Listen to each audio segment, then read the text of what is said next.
a friendship that'll never ever end.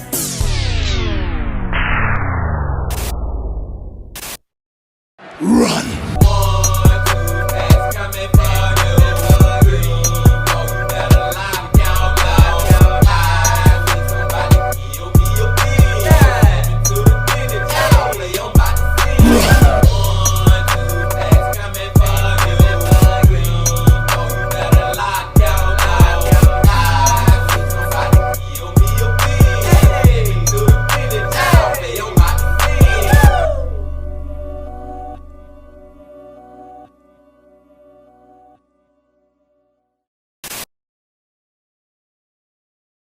It's a beautiful day in the neighborhood. Reaction being yo 563. In that neighborhood, my brothers and sisters. The man that we're about to go back to today, I always say it's a delight when we go back to his channel. And that man that I'm talking about is Mike from that chapter.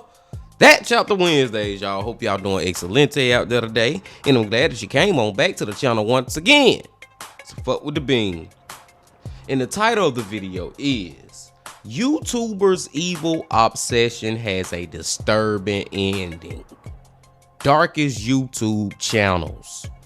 Now, I don't never really remember Mike ever covering dark YouTube channels. He giving me Lazy Masquerade, Nick Crowley type vibes, Dial Trip, you know what I'm saying? I don't think we ever got a video from him like this. So I'm most definitely ready to get into it. But before we get into it, my brothers and sisters, y'all know what y'all got to do. Get whatever you may need. Get what you need, please. It is always a delight when we get to go back to Mike. Y'all got what y'all need? Y'all ready to go? Then let's go. Hey you, and welcome. My name is Mike, and in this solo video, from Sidewalk Observatories to Let's Play channels, today we're going to take a look at 4 YouTube channels that have very dark and disturbing secrets, so buckle yourself up. Fresh to Death Entertainment. On the surface, just a regular channel, rapping, smoking, talking about life, but each has a very dark secret, ranging from mysterious and tragic endings to serial killers who prowled the streets. You are wrong. I am Holly Merclino. I've been a volunteer counselor. Before we get into it, please subscribe to see new stories for the dark every single week. Now, let's give it a go. Let's give it a go. Get whatever you may need.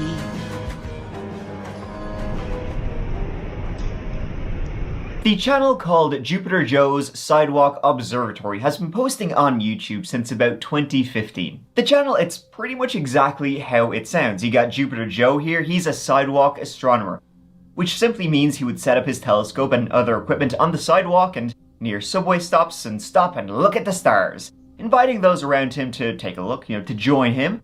This is Jupiter Joe with Jupiter Joe's Sidewalk Astronomy coming at you live from Madras, Oregon. We're coming at you live now that the eclipse just started. Wanted to get you guys on the East Coast and everybody else that follows Jupiter Joe's Sidewalk Astronomy an image of the eclipse coming up right now. So bear with me 1 second. It's kind of hard to see. We will get you guys going in a moment. Let me give you a quick look around. There's all the folks in Madras, Oregon. Hi folks, Jupiter Joe here with Jupiter Joe's Sidewalk Astronomy. I'm here today in New York City at the Intrepid Museum. Pretty much my home away from home. Now, as you can imagine, he absolutely loved space, the stars, astronomy, and he wanted to share it with those around him. It's Jupiter Joe coming at you live from Maker Faire 2017. Hey there fans, it's Jupiter Joe with Jupiter Joe's Sidewalk Astronomy coming at you again. Hey there folks, it's Jupiter Joe with Jupiter Joe's Sidewalk Astronomy right there. You see that? Jupiter Joe here with Jupiter Joe's Sidewalk Astronomy. Is there a Jody Cohen? That bass right there, that's the greatest bass ever. So this is for you guys, right? Thank you so much. Please use it. Make sure you email me. So he would invite, hey, come on here, you ever seen Jupiter before? Have a look at that. What's going on? So far, so good with Jupiter Joe, y'all. Jupiter Joe just seemed like such a great dude, you know what I'm saying? Seems like from the outside looking in with his YouTube channel, he putting in work, you know what I'm saying? He got plenty of videos out there.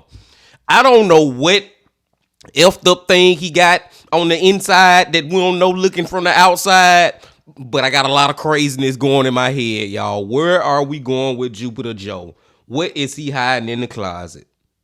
My name's Abdel. The train's coming, so I have to talk a little bit louder. This is my first time seeing Saturn. Looking it through your naked eye, you think it was a star. Looking through this telescope, you can see the rings and everything, man. Jupiter Joe's, check it out. Thanks a lot. Jupiter Joe was based in the Bronx in New York City, and he became a really well-known and beloved figure in his community. Everybody knew Jupiter Joe. He would attend, you know, when there'd be festivals, science galas, basically anything. Jupiter Joe would be a regular person there, and then of course he would also post frequently on social media and on YouTube. Jupiter Joe. Everybody knows him. Jupiter Joe Sidewalk Astronomy is just a local outreach program. It's a grassroots outreach program that's designed just to bring awareness of the cosmos to the people. He was a charismatic family man with 2 daughters of his own who just wanted to share his passions, infect, you know, those around him with what he was passionate about, and it worked. Hey folks, it's Jupiter Joe with Jupiter Joe Sidewalk Astronomy. I'm here today at the Intrepid Museum for Kids Week 2018. Be sure to come on down and come and look at all the wonderful things that we have going on here. Here's a shot of our table. So you can play with some rovers, do a Mars sample retrieval mission, and at the same time, we'll look at some wonderful Star Wars characters. So come on down, enjoy yourselves, you'll have a great time. However, Jupiter Joe, a real name Joseph Martinez, had a horrifying secret that would make those interactions with young girls just all the more disturbing. 49-year-old Joseph Martinez now lived in New Rochelle, Westchester County, but he grew up very close by in the Bronx. And in 1999, a horrific discovery was made there.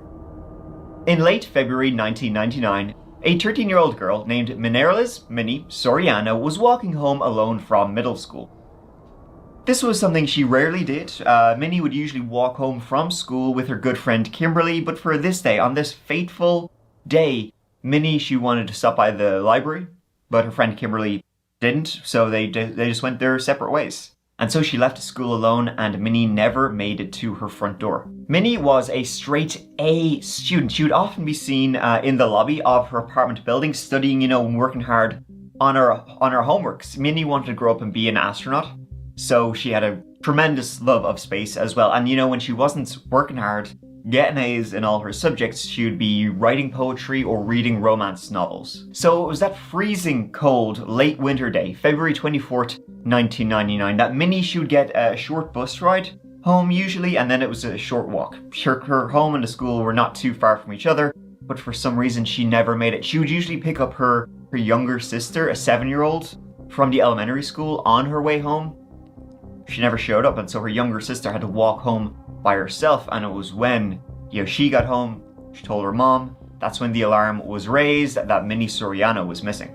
It was 4 days after Minnie disappeared that her body was found in a dumpster behind a rental store. A homeless guy had found her, and this was less than a mile from her own apartment.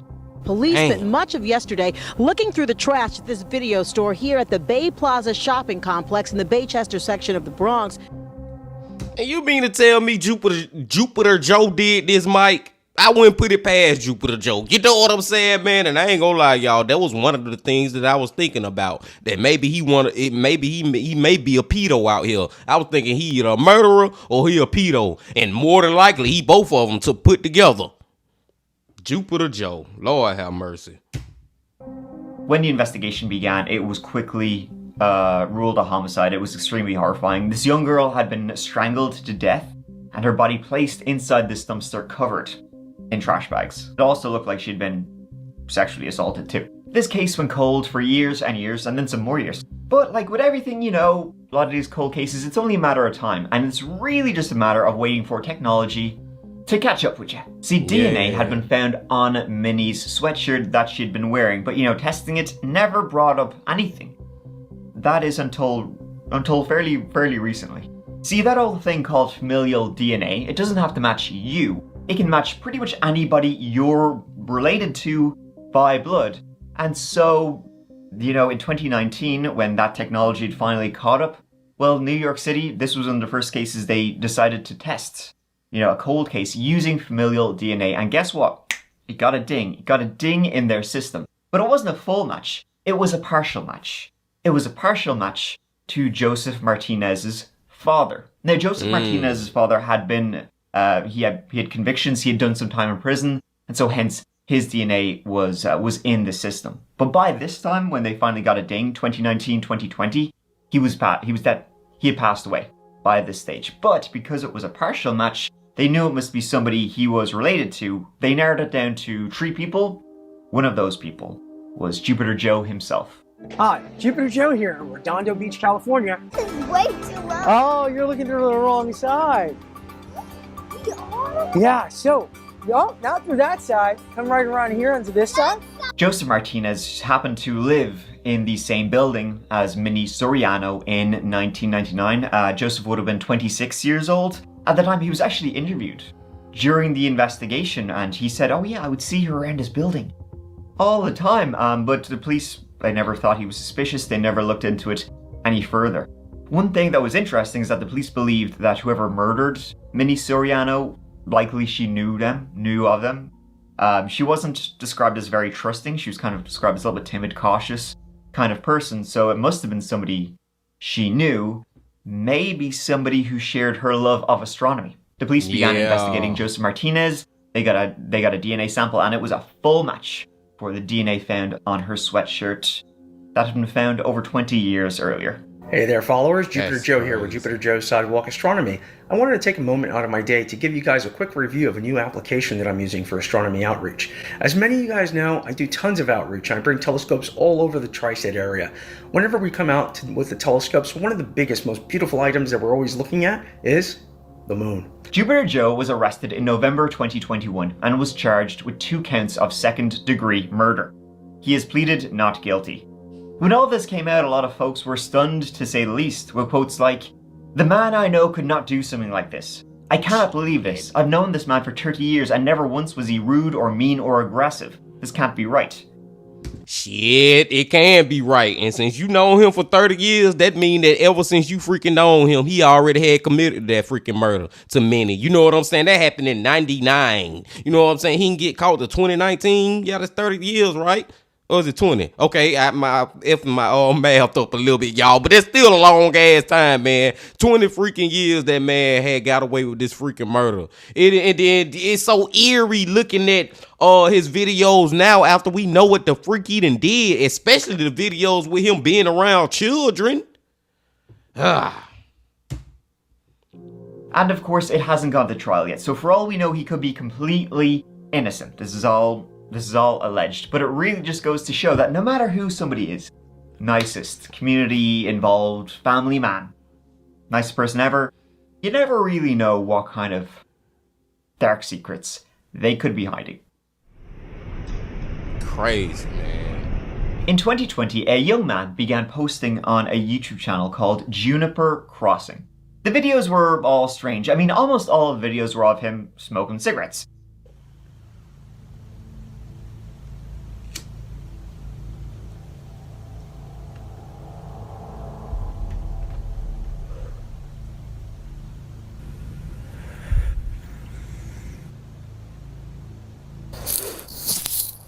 Hey, you know what they say, smoke him if you got him. But the videos were like of him smoking, topless, bit weird. It seems like he really just got off on huffing darts. The comments would be the same. I think it's a fetish. I mean, people are really just busting a nut to watching this young man smoking cigarettes with titles like "My Best Inhales," "Heavy Nick Installment PayPal," "Puffing," "Inhaling 2 king-size cigarettes." Hey, you know the weirdest thing watching these videos to me, y'all, is the fact that he not talking. Like, he ain't saying a word. He just sitting right there dragging on the new post. You know what I'm saying, man? This is and it seemed like his comment section, they get it. You know what I'm saying? But on the outside looking in, that shit look crazy as hell. But this guy, real name Dylan Pontney of Leduc, just outside Edmonton, Alberta, Canada. It wasn't cigarettes that were his real fascination. He had a much more darker obsession than just trying to smoke as many nails in the coffin as he could. I mean, hey, he talked about, making the world's best scrambled eggs, which frankly, they look disgusting. But taking a look further at his channel, he had a weird fascination with a blood cult. And this very group of people, well, you know, a cult, very active on YouTube, and it seems like it was started by this guy named Quasi-Luminous. He believed himself to be the actual reincarnation of the fella downstairs, Satan. You know, they say that the deepest hole that anybody's dug into, like in Russia, was something like 12 miles down. And then they can't go any deeper because all the drill bits keep breaking and whatnot. And that tells me something. That tells me that they can't go any deeper than 12 miles because on the other side of that 12 miles begins the other side of the plane where you would end up digging in and literally pop. You can't do that because there's that barrier is you can't penetrate that barrier because it's like two universes. You understand me? His real name is Mark Braun, and it seems like he started out as a flat earther and got more and more into conspiracies and its spiritual links, and it continued really from there. This dog need offer them must first the heads bash. This dog need offer them must first the heads bash. As I said, he allegedly believes himself to be Satan incarnate, and he has a book, right? This is what this online cult believes. He has this book called The Book of Life, and he can write 144,000 names in it. The first 144,000 names he has in it, they're sorted, right? They're going to heaven. The rest of us, listen pal, we're up shit creek. Sorry about that. The apocalypse is on its way towards us. You gotta get your name in that book and hope that 144,000 people haven't got there ahead of you. So to get your...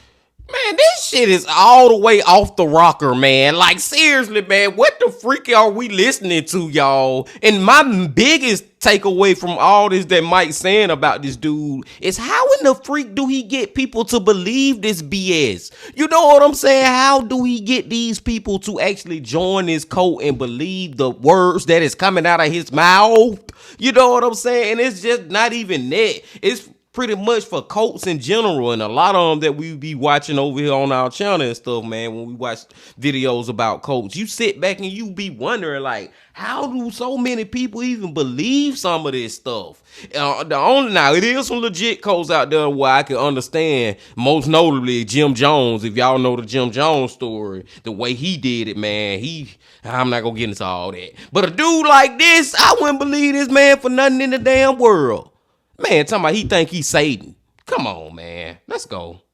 Your little name into this book, and I know you're waiting with bated breath. You have to complete a ritual called blood over intent. This involves pricking your finger to draw blood and then dripping the blood onto a piece of paper over symbols that you have drawn while recanting a ritual, a phrase. A phrase that they would all say. The phrase is, I intend to usher in heaven on earth and to release everyone from bondage. It's usually that exact phrase or some kind of variation of that phrase. I intend to bring forth heaven on earth for the benefit of all. Very kindly show us the knowledge of all the ages, so that I can usher in heaven on earth. So will it be.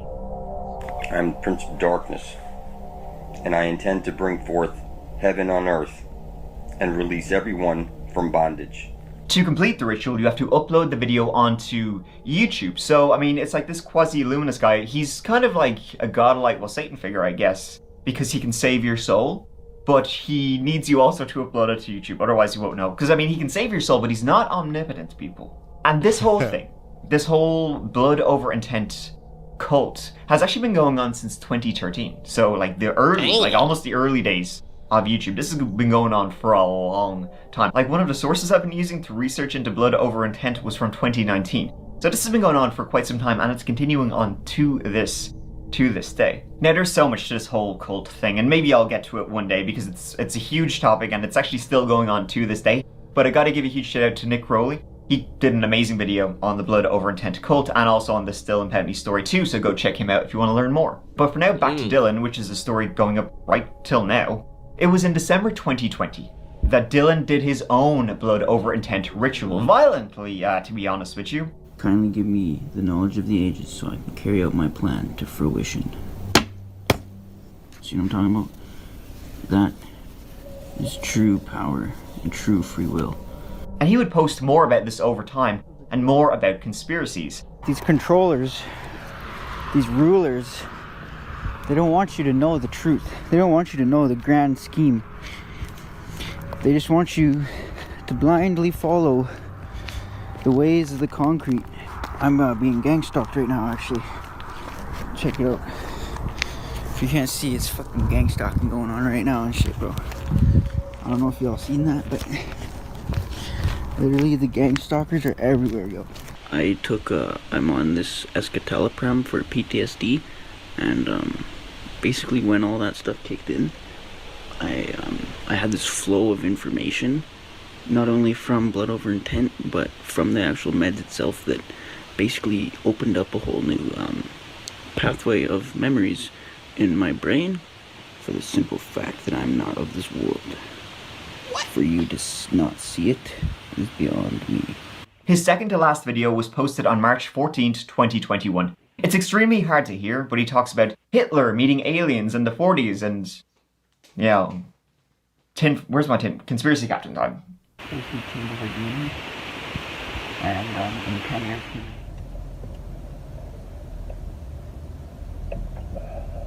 18-year-old Dylan posted his final video the next day, March 15th, 2021. The video is of him in a car, being driven, smoking, of course. This is another video for the fetishists out there. He's being driven by his dad, and at one point, he says, "You can cough." They like to hear that. Hey listen, for some people hearing them cough because of cigarettes takes them all away. You can cough, it's okay. They like to hear the cough. Cigarettes are the best. Right, Dad? Yeah. I love cigarettes in the morning. I love the smell of napalm in the morning. But the very same day this video was filmed, in fact, just a couple of hours after this video was filmed, Dylan would take his dark fascination with blood to the extreme. Now, Dylan had, as you can probably guess, previously been treated for mental health issues. In January 2020, so a little over a year before his final video, he had to be involuntarily hospitalized for psychosis. He was having delusions about mind control, astral projection, all that kind of thing. And then a couple of months after that, he had to be hospitalized again for substance-induced psychosis. So it was later on this day, March 15th, 2021, that while he was in class, his social studies class, the teacher called a break. Well, Dylan walked out of the classroom, he walked to the bathroom, and then he walked out of the bathroom. But when he walked out of the bathroom, he had gloves on and a large butcher knife. He ran back into the classroom and he went up behind one of the girls, 17-year-old Jennifer Winkler. He repeatedly stabbed her in the neck and the shoulders with this large butcher knife before fleeing the scene. There were no signs that... And it's just like, this one of those cases where you can see something terrible coming. You know what I'm saying, man? Because of the mental health issues that he had, just the stuff that we have saw and heard from him. And then not to mention the cult leader dude that he was following behind. And I guess that helped answer my question too, when I was like, why would people even follow these crazy people? It's really not being funny because they got mental health issues themselves. They crazy in the head, they damn self. You know what I'm saying, man? But you could see the writing on the wall that something crazy like this was gonna end up happening. And for him to do it out in school, like out in the public, you know what I'm saying? Didn't care who saw it, like, oh man, I just wish it could have been prevented. That Dylan was about to do what he did to Jennifer. Other students would say at first they thought he was hugging her from behind. She then tried to stand up, and that's when they saw the blood. Jennifer was a great lover of art, and unfortunately, she would not be walking out the door of Christ the King School that very day. Jennifer suffered massive blood loss, and she would be emergency airlifted to the nearest hospital, but she would tragically lose her life. Damn. Dylan ran, he fled the school, and he would later be found by police hiding under a neighbor's deck. He was then taken into custody.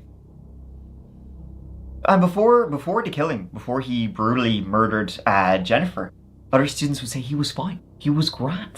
He was, participating in class discussion. His family members, they would say, you can see the video. I mean, he seems like normal-ish, but not like out of his mind in that video he filmed when he was going to school. And the previous night, His grandmother lived with him, and they were very close, and she would say he was happy, he was fine. No indication he was going to do what he did. A 17-year-old girl is dead after being violently stabbed Monday morning. It happened inside of a classroom here at Christ the King School in Leduc. She was later flown by STARS ambulance to a hospital where she died. The resident of this house says a 19-year-old male suspect was arrested underneath his deck in his backyard a few blocks from the school and is in custody. RCMP say the suspect and victim were known to each other, and witnesses who attend the school tell us they were related. From what I heard is that they were step siblings, so they were related in some sort. I'm pretty scared to know that I've been in a room by myself with them. There was a lot of cops yelling in the hallway. There was a lot of running and screaming. I didn't want to panic, but my teacher, he ran to the door and closed it, so I was like kind of getting a bit freaked. So I was like, oh, what's happening? And then it was like lockdown, this is not a drill. In the police interview then, he was all over the place. It was like his mind snapped. He asked for some food, but he asked for a single grain of rice with no sugar. He said that his teacher was a part of the Hell's Angels and that he was, of course, possessed by Satan. Not sure why he chose Jennifer, but he did. He went on trial in 2024. At the end of Dylan's trial, he was found guilty of second-degree murder in the death of Jennifer Winkler. The judge ruled that Dylan, while he was suffering mental health issues, was still able to form the intent for murder. However, there was no evidence he planned it ahead of time. He now faces a mandatory life sentence with no parole for 10 to 25 years and is hopefully getting the mental health treatment he so sorely needs. And you see the difference in that one we watched from Jose, y'all, and I put out a short about it. The lady who literally got away with freaking murder just because she played, I ain't gonna say played crazy. She was crazy just like this dude. But at least he still gotta face the consequences. She didn't face nothing, man. And she's a free woman to this day. If y'all know that story, y'all know that story. But at least then that's what I be hating, man, was sometimes they get the right freaking, they get it right and sometimes they freaking don't. Long story short, story long. But hopefully he'll be locked up for the rest of his life. At least it's a actual chance. Let's go.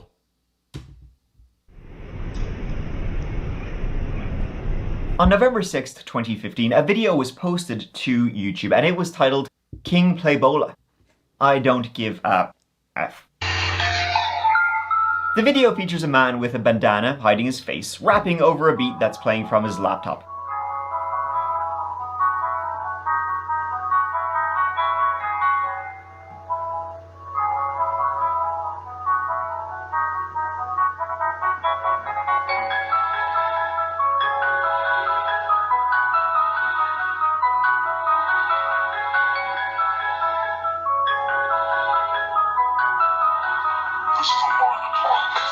They took my nigga, I lost my nigga.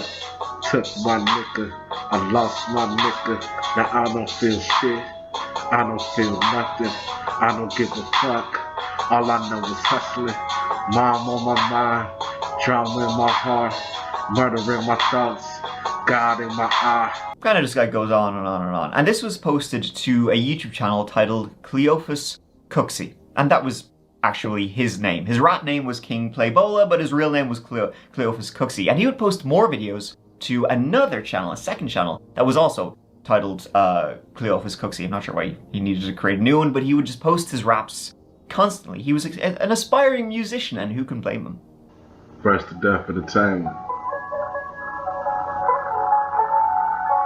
Who knows how long we got left? King Playboy. Who knows how long that we got left? So I'm traveling on the road that's opposite of death. Fresh to death entertainment. You ain't never got a trip, baby. I got you. Real spill. Don't trip, little mama, you know I got you. Anything you need, believe that I got you. Cleophas Emmanuel Cooksey Jr. was born in Tucson, Arizona, and honestly, to be folks, not really much is sort of known about him. His nickname in high school, was Playboy. I mean, hey, with beats like these. I live the life of a crook. Everything I had to take. But I don't know, man. It's like, I'm not gonna say he trash at rapping. I ain't gonna say he garbage, you know what I'm saying? But he ain't the best. Like, it ain't too good. But it sounds like he at least know how to rap. But I'm not gonna say it's the best rap that he could do. You know what I'm saying, man? It's something weird about this dude. Let's find out what the weird part is.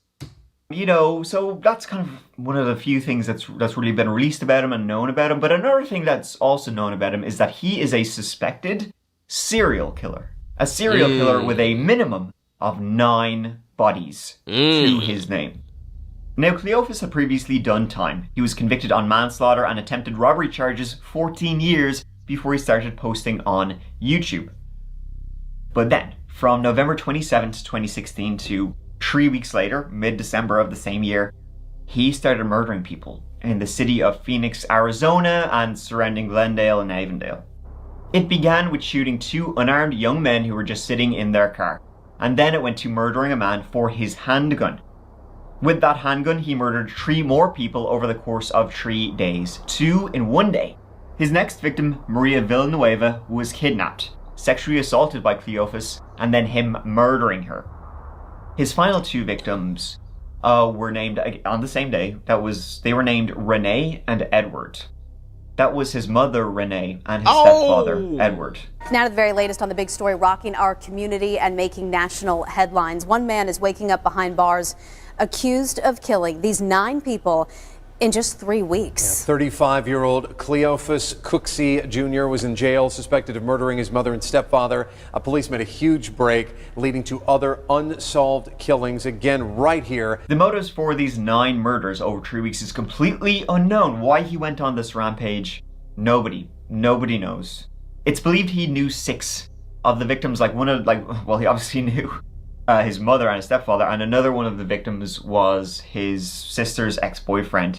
And there's a couple of other victims like that, but there's still no motive as to why he did what he did. He was arrested at the final scene of the scene where he murdered his mom and stepdad. He was covered in blood when the police arrested him, slapping bracelets on him. Once again, I mean, I said that this dude seemed weird, like he got something weird going on, but I ain't know it was that damn weird. That's crazy as hell, man. This man was on a freaking killing spree, and it all culminated. Y'all know the word I'm trying to say, man. And him freaking murdering his mama and his stepdaddy. Like, nobody was safe. No family, no friends, no nothing. Nobody was safe from this guy. I would have never guessed that just looking at him trying his best to rap. What the freak? Sort of like Jupiter Joe, a lot of people were shocked when they heard about Cleophas Cooksey's arrest and about how violent he was. People would say he was a very spiritual guy, peaceful, although very big and strong, never mean, never aggressive, and seemed very committed to the King Playbola music career. He's going to be one of the big dogs, maybe. Never possible. We compliment each other, sick swag, no hospital. Don't trip, little mama. I got you. Police have definitively linked him to 9 of the murders via ballistics, but haven't ruled out more. In a very strange aspect to his case, however, nothing has happened since he was arrested. He was arrested late 2016, and, I mean, you know, we're going on almost 8 years later. No news whatsoever about this suspected serial killer. Like, please look it up. You can't find anything about it. I did find one article that said his trial was supposed to begin in Arizona in April of 2024, but doesn't appear to have happened. So we literally have no idea about what King Playbola was doing, and if there are more, maybe that's why the trial is being delayed. They're finding more victims. God only knows. That's wild. The story of Holly M. Colino is a terrifying one. And it's really, the journey is equally as terrifying as the ending. Holly M. Colino grew up in Rochester, New York, and her parents divorced when she was quite young, and she then went to go and live with her father in East Rochester. She didn't stay long with her dad, though. She would kind of go live with him for a bit, and then go stay with friends, and then go stay with other family, kind of going from place to place to place. It really did seem like Holly had a troubled youth, and she was never really kind of sure where she sort of fit in with life for herself. But even back then, people would say she kind of could be a bit odd. One day, happily, bubbly self. The next day, she could be like in the worst worst mood possible. It was like she could be two different people and just switch from one to the other at random. She was an excellent student in school in the mid-2000s, but she actually dropped out of high school early to go and get a job and support herself. I guess she just really didn't want to have to rely on everybody else, because maybe everybody else had kind of sort of let her down to an extent. So then she moved to the town of Brockport, which is not too far away from Rochester. While she was there, she actually began attending college. And it was while she was attending Brockport College, this is in the year 2012, that something really interesting happened. And this is sort of like the first big event, notable incident, I guess is probably a better way of saying it, in Holly M. Colino's life. Because it really shows, even back then, her mental state was deteriorating and deteriorating fast. Did y'all catch that little picture that Mike put up there of it looked like her? I don't know how many years later than her older, younger picture, man. I don't know what road we going down with Holly, but it seemed like it's gonna be a crash out road. You know what I'm saying, man? That lady looked on all type of stuff. In 2012, Sister Prigine, a well-known Catholic religious sister who wrote a book about her experiences with inmates on death row, was doing a talk at Brockport College, and she is about to get interrupted by Holly. See, I keep accompanying people on death row. I've accompanied 6 people to execution, and I'm with 2 people now. Manuel Ortiz in Louisiana, who's innocent, been on death row 18 years. We're just having the hearings to show his innocence. A woman in death row in Texas accused of murdering a baby, and we finally got her good defense and experts to show that it could have been an accident, as Kathy always maintained it was when she was babysitting. First of all, I came to an understanding that the gospel of Jesus was about a lot more than just being a good nun, praying for people, being charitable to people. Objection! For the love of humanity and justice, you have lied! Lady, who are you? My name is Holly Marie Colino, and I have faith in humanity and justice. And I can no longer listen to you lie. Just tell me one lie I said so far. You have lied about the Gospels of Jesus. Who here has studied the Bible in a secular manner, as a scholar? Who here has known about the fabrication? The Roman Catholic Inquisition, who was murdered 3,000 I never faced a situation like this before. You are wrong. I am Holly Marie Colino. I've been a volunteer counselor as a certified intuitive counselor. I've also had an opportunity to counsel convicts and ex-felons to only see them reoffend. No, I don't think this is the right No, time for this. you are speaking about this in a devotional manner to God. We have a constitution that would separate the church from the state. You would like to stay here. Yes, you must. I'm sorry. I cannot allow You this to happen disagree because so you are showing profoundly. favoritism. I'm seeing solicitation of Roman Catholicism posted on our billboards. You do not know, but no, this is wrong. This is unjust. This is a weird story. Just let me read this. Holly. Just let me read this about the realities of what these criminals say. Not. Did I tell y'all earlier, man, that she looked like she crashed or typed to crash out? And this ain't even the worst of it. That picture, man, he got to show that picture again. I know y'all seen it. But yeah, she crashing out right now. Holly. No, because you don't want the truth. You want the truth? Hey, this is not right. Holly, I'm sorry. Exposing all the realities of criminal justice. Holly.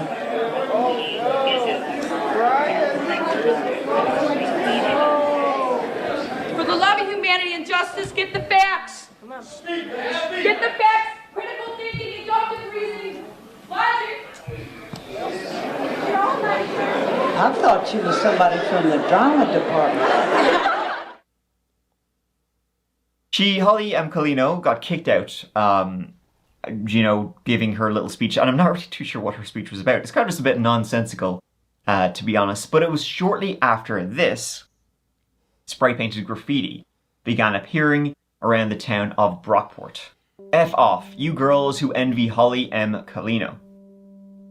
And around this time, police also had to investigate Holly because another student alleged Holly was sending her threatening emails. But at the same time, Holly worked as a security guard at a pub in East Rochester, and she never had any complaints. Apparently she was a great worker, dealt with people really, really well. It was like Holly was very good at compartmentalizing her life into okay, now you're working. When she's not working, she's going off on these weird speeches and tangents and graffitiing stuff and all of that.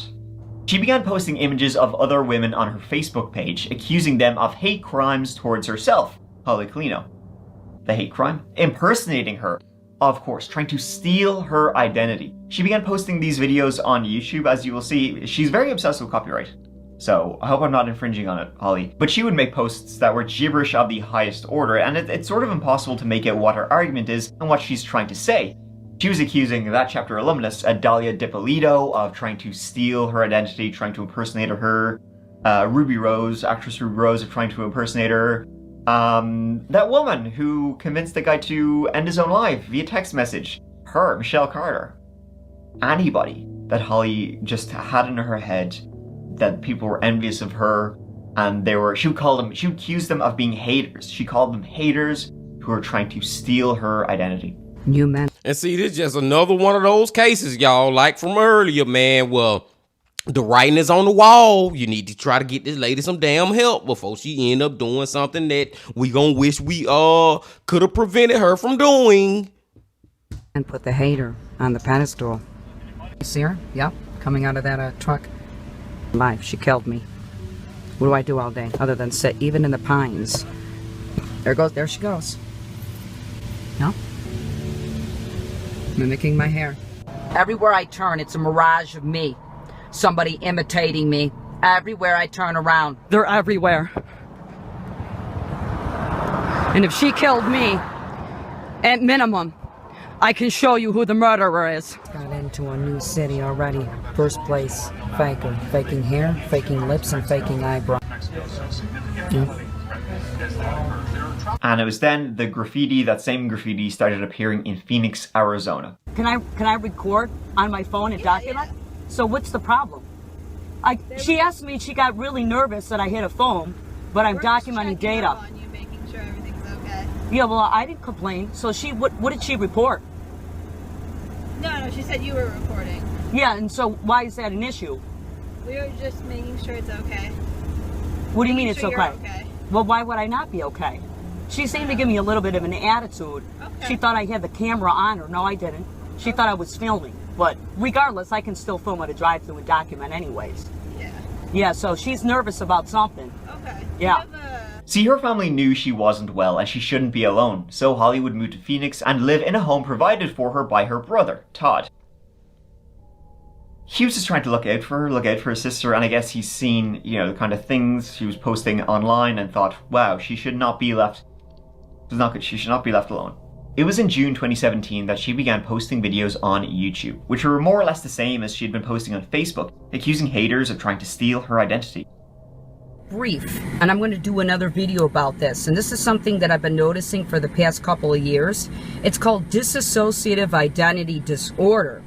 Now, I found out that it's actually a real disorder. I started to acknowledge that the general population of women have a dissociative identity problem. She's right here and offended. This one right here, she's hair dyeing her hair. Offended. Mimicking my hair. Look, with dyeing blonde streaks in her hair that she does not have. Right here. I saw it. License plate number is identity thief. Get your hair done. Is that hair dye in your hair? Yeah. Yep. Okay, we got an envious cunt, envy and jealousy, identity thief. Another one. Stop. Identity thief. Identity thief. She's not even aware of her offense. Ma'am, you need to stop taking my identity and stop copycatting. Another thing. This lady is seriously, like, she's serious, y'all. She not pranking these women out in public. You know what I'm saying, man? She really think they trying to be her.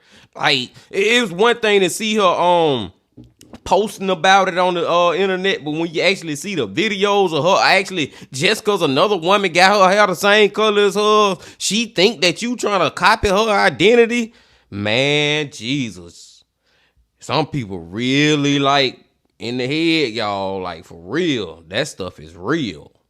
Back, trying to mimic my hair, my eyebrows, and my lips. Mentally unstable, dissociative identity disorder. Liar, faker, dissociative identity disorder.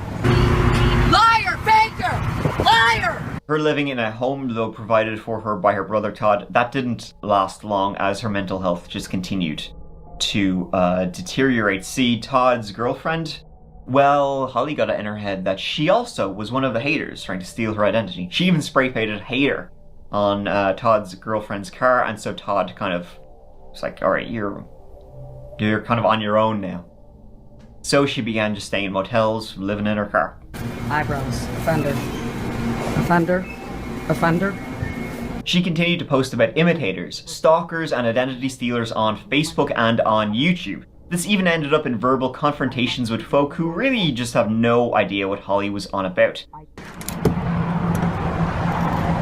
That kid followed me to my room just to bum, to beg. Pathetic. You just asked me what a 5-sack is. What is it? Why are you asking me for a 5-sack? I don't know what it is. Oh, a cigarette. You have a cigarette. Yeah, but you just said a 5-sack. What's a 5-sack? A cigarette. That's a cigarette? What makes you think that I want to give you a cigarette? You can buy cigarettes off me. No clue. Is there something about this? My vehicle or myself? No. Okay, I don't sell 5-sacks or any of that. Okay, so I got a film of that kid and I got a timestamp. He followed me to beg. I told him no. Hours go by. I got another timestamp and it's on CCTV camera. He comes over asking for a 5-sack. Alleges it's a cigarette. So somebody must be sending him over. 50s right there. I can't. And another thing, man, that just tripped me out. Do y'all notice how she always got the captions all over the freaking video about copyright infringement, do not recreate, yada, yada, yada. You know what I'm saying? Who the freak want to recreate your ish? She really think people out here trying to be her, they stalking her. She really has a problem. Yep, faking blonde and caramel. Boy, there's too many of them in there. I mean, I've already proved the point everywhere I turn. There's a criminal offender. This is the second time I've caught it. Older woman, 60s, mimicking it, but using grays and whites to mimic blonde and caramel streaked hair. Hey ma'am, excuse me? Just out of curiosity, I noticed that you're mimicking. Like, what's going on with this, like, blonde? Because I usually live in Phoenix and in the pool every day and tanning and my hair gets real light. So she goes, well, do you want to go a little crazy? And I'm like, yeah. And now the blonde is just starting to come through. So I'll be blonde and... Yeah, because I only noticed it's only in some spots. And I noticed a lot of girls are mimicking. Yeah. Like little streaks and chunks all over. Liar. It was not growing in. It was streaked as the roots I saw were darker. Okay. She'd gotten a job as a security guard in Phoenix, but she soon lost it as a result of her outbursts. You've been sitting in your car a bit, that you were inside telling them that they couldn't play music because it was illegal, it was a misdemeanor, and it was extortion, and that you were outside telling people shame on you if they were playing music really loud. I'm glad you told me. I'm letting you know you're on film because I've been recording all my activity. Okay. So that's all alive. Thank you. So why are you here to talk to me? I'm here to figure out what's going on. Well, yeah, what happened, actually, I have a film recording. That's fine. A man he was blaring the music, but I didn't say anything because I'm on film, and I walked around the patrol, and he projected an accusation at... Okay. He started yelling out the window. Okay. And then he started cussing more, and then I directed him to leave. You said you have all this on film? Yep. Okay, can you show me that film? Well, first of all, why is it your business? I have it, but we're not done with the conversation yet. I'm going to tell you about everything. Well, first of all, you work for us. Right. So if you're on work time, you're responsible for work-related activities. Right. And if you're filming, and I need to come out here and investigate what happened, that becomes part of work property. Okay, so me being offended by somebody, I have to go relive the offense again because it all started from somebody else's offense. Okay, I see where this is You see what I'm saying? I see where this is going. Based on our conversation that I just had with you a moment ago, what I'm going to tell you right now is that you're terminated. Okay, but don't come near our vehicle. I have to take the shirt off. I have a shirt, but it's shorter. So I would prefer, obviously you want the shirts, it's shorter. So I would prefer you not to watch me. I'm now officially working this post. Company property that you need to return at this time? Just these two. Okay. And it was in 2017 that spray paint began to once again show up in East Rochester, New York. Honor Holly M. Colino. It was on August 25th, 2017 that a woman, 33-year-old Megan Dix, was sitting in her truck enjoying her lunch break. This was in a small parking lot in Brockport where Holly had once lived, and Megan Dix was just enjoying her sandwiches on her hour break from lunch. She was an assistant manager at a nearby Lowe's, So she had clocked out at 1 p.m. I'll talk to you later. She got in her car and she drove off. She'd always go to this quiet little spot and enjoy her lunch because here she could just be by herself, nice and quiet. And she could even see deer from here, so she enjoyed watching them as she was munching away. Megan Dix, she was married. She was mother of an 8-year-old boy.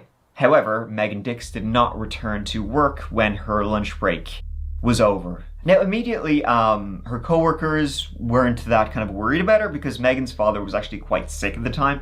So they thought maybe she's just taking an extended break, she's going to go visit her dad or something, but then, you know, phone calls, all of this kind of going nowhere. Then they called Megan's husband, then they called the police. Megan was found in her pickup truck at that place she would go for lunch by her husband because he knew where she'd like to have her lunch.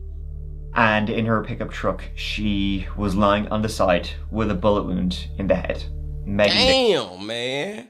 And we already know Holly the one who did it, but this is so similar to the case before that, where it's like the dude who just randomly stabbed the girl in the classroom. It's like they just randomly end up taking it out on somebody one day, and it's like we all can see it coming, but nobody preventing it.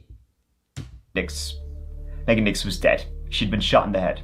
Brockport police and Monroe County Sheriff's deputies are trying to figure out what happened to a woman found shot to death. We start tonight with breaking news out of Brockport.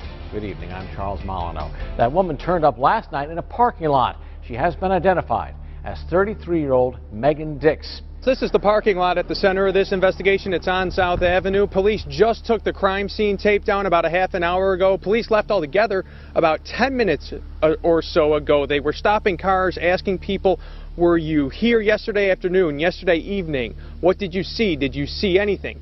They know Megan Dix ended up dead here last night, and her brother wants to know why. Why would someone do that, you know? I don't know. I don't even know what to say. Tonight, a family mourns. 33-year-old Megan Dix, a mother to an 8-year-old boy, is dead. She was an honest, caring, loving person, you know. Brockport police say they found her in this parking lot last night with what appeared to be a gunshot wound to the head. It's being investigated as a possible homicide. This obviously began a huge investigation as people trying to find out who did this. Was this a random crime? Was she targeted for whatever reason? Didn't seem like the kind of person who would be targeted, but you never know. And it was then 3 days later, Megan was killed on a Friday. It was on the following Monday that in the parking lot of a restaurant in the Brockport area, a restaurant called Sticky Lips Barbecue Restaurant, well, a server was walking out. Right, one day they just finished their shift, so they were walking to the car park to go to their car, but they could see in the parking lot, so a woman on her phone, and she was shouting and roaring her head off. So the server is kind of like, I need to get in my car, but, you know, don't want to get too close to you. But unfortunately, this woman who was on her phone saw her, marched up to her and began verbally assaulting her and shouting her head off. And then she pulled a gun and began waving it at her. This server just booked it to a nearby Holiday Inn to call 911. This other woman followed her in, and when the police arrived, they arrested this woman inside the Holiday Inn. This woman was chasing her. They brought this woman then to the nearby police station. This woman was, of course, Holly M. Colino. And in the police station, Holly M. Colino escaped custody. As you can see, Holly, very, very thin at this stage. She wasn't really eating right, which probably is as a result of her mental health. She was so skinny she managed to slip out of her handcuffs and booked it. Police didn't find her for 2 hours. 2 whole hours they were looking around everywhere for her. She had eventually found her. She was only 100 yards from the police station in a parking lot. Holly was found with 2 handguns. One of the ones matched the one used to murder Megan Dix, and Holly admitted it. She said right then and there she had killed her. And that's what it was. Wrong place, wrong time for poor Megan Dix. Maybe Holly was just walking by and got into her head that Megan was a hater, trying to steal her identity. She had gotten guns. Somehow, she'd gotten guns. Someone had foolishly given her one, and she used it to end Megan Dix's life in a very disturbing and tragic way. Well, the woman accused of shooting and killing another woman in Brockport 2 years ago will remain in custody at a psychiatric facility for at least another year. In court, Holly would admit to all charges, but say she was not responsible due to her mental health. She was, as you can imagine, diagnosed with a psychotic mental disorder, schizoaffective disorder with bipolar symptoms. The doctors were able to tell before they even met her, just by looking at her social media. It's a very dark and sad story of Holly, who was a victim of her own mental health and going on to victimize someone else. Megan, who just liked to go and eat her lunch in a quiet place and just be at peace for an hour. In jail, Holly finally began receiving the much-needed psychiatric treatment, and she's currently in a psychiatric facility, but she hasn't gone on trial yet. In fact, last update to the Holly M. Colino case was in 2019, so unknown if her trial will happen anytime soon. I mean, you can even see in the pictures that she's looking a lot better now that she's actually getting treated, and it seems very clear that she probably was in the midst of a very dark episode when she murdered poor Megan Dix. But that's up to the courts to decide. Thank you so much for watching. It really means the absolute world to me that you're here. I hope you enjoyed this whole episode, looking at some dark YouTube channels. You know, I used to cover kind of internet mysteries and YouTube stuff earlier on, so, you know, if you guys would like to see some more of this kind of stuff, maybe more earlier days, that chaptery Roonies, let me know. You know what, but until the next solo video, which will be up very, very soon, please, as always, take care of each other and yourselves. Please check out the That Chapter podcast, which is so much fun. Some really, really good stories there. If you're always looking for more of That Chapter, check it out. Brand new episode of every single Monday. So it's completely different stories to what we tell here. And sometimes we do cover stories that were covered on the channel, but they're totally redone, updated, all that extra stuff. So if you're looking for more, please check that out. If I'm not posting on a Friday, I will always be posting on a Monday with the podcast and Tuesday with videos. So until I see you, please take care of each other and yourselves, because I love you. Mike out.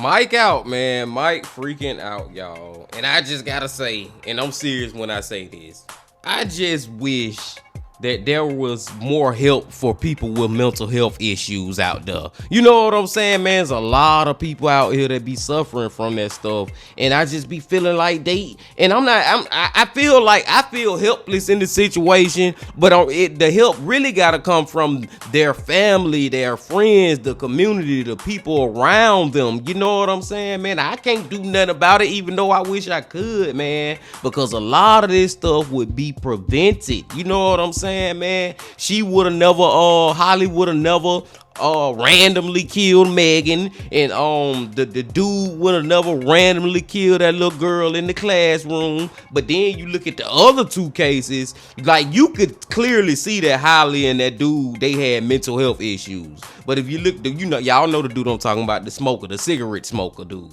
But you look at the other two cases with the black guy who murdered 9 people, including his mama and his stepdad at the end, the rapper, y'all know the rapper. You would never really even think that he had any issues. Just like what his name is, Jupiter Joseph, Jupiter Joe.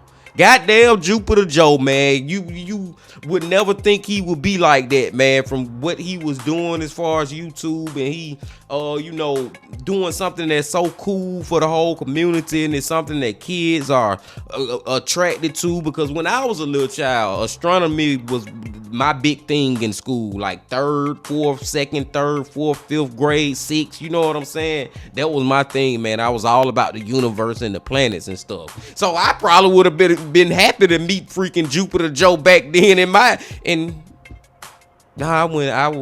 on.